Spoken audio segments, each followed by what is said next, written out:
Hello लोगोफोर खुलुमबाय नोंथांमोनखौ आंनि मीनाक्षी रामसियारि इउटुब चेनेलाव गुबुन मोनसे गोदान भिडिअजों बरायहरफिनबाय लोगोफोर।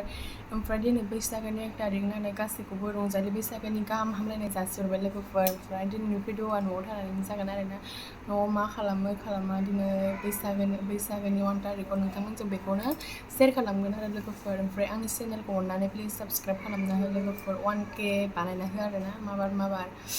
नोंथांमोना जुदि आंनि भिडिअखौ नायनानै मोजां मोनोबा नायलांबाय थादो।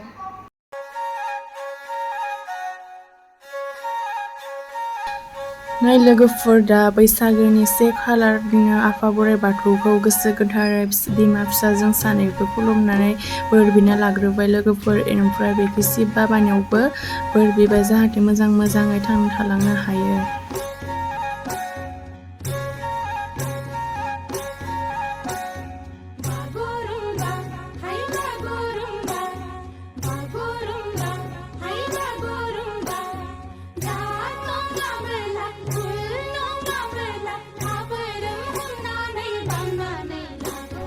गोदान बोसोराव नै न'खरनि बिमा बिफा गेदेर गोलावफोरखौ खुलुमनांगौ।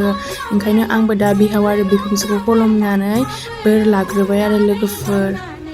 दा फुंनि साहा लोंग्रोनानै लानोसै आङो लोगोफोर। नोंथांमोना भिडिअखौ जोबजासिम नायलांबानो जाबाय आरो।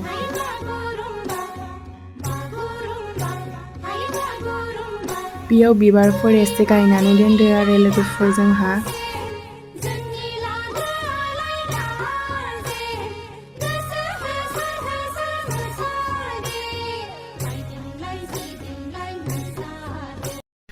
मन्दिर बाथौ खुलुमखांबाय, ओमफ्राय न'नि गासै गेदेर गोलावफोरखौ खुलुमनानै दा ओंखाम ओंख्रि संनोसै। नै लोगोफोर, दिनै बैसागोनि 1 तारिखआव जोंहा न'आव खासि जानाय जादों ना। 2 बोसोर जादोंमोन आरो लोगोफोरनि दाउआ जि गिदिरखा। बैसागोनि 1 तारिखआव गासैयाबो खुंखा जायो नालाय, जोंहाबो दा जानो नागिरदों आरो लोगोफोर। खुंखाजों दाउ बेदर संगोन आरो लोगोफोरनि दा जोंहा बिमा फिसा सानैबो सायगासिनो आरो। फिसाजोआबो जा सायफाखायोना लोगोफोर, मायबा मावबा माने मावफासोयो आरोना। देनां देरबासो मावगोन ना मावा मिथियाला आरो।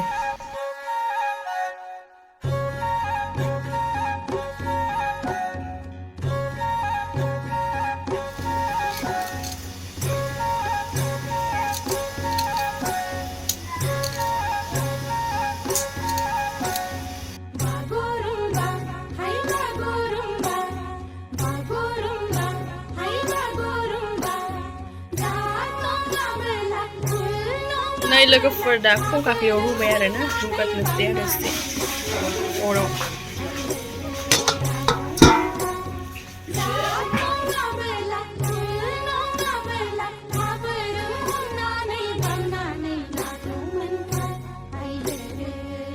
खुंखाखौ माने एसे रुगारदो आरो ना, बारा गोखा जायैनि थाखाय। ओमफ्राय दा बेखौ एवग्रोनोसै आरो लोगोफोर।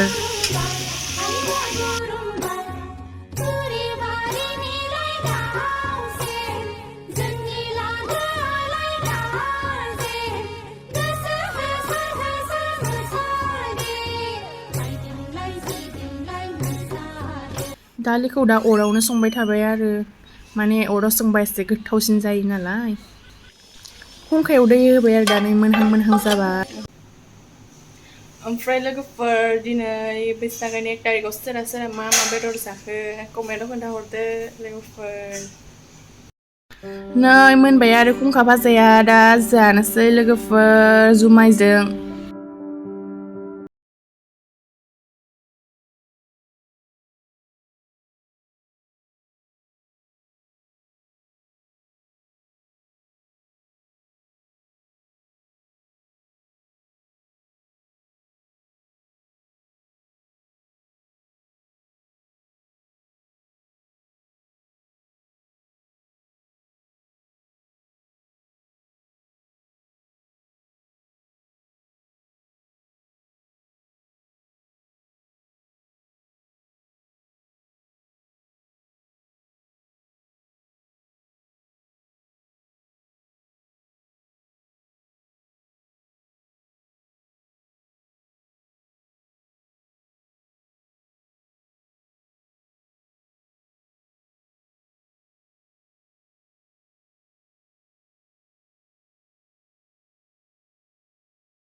बैसागोनि तारिखाव मा जाखो बेखौनो नोंथांमोनजों शेयार खालामबाय आरो लोगो मोनलायफिनगोन नेक्स्ट भिडिअ लोगोफोर बाय बाय थेंक इउ स' माच भिडिअखौ जोबजासिम नायनायनि थाखाय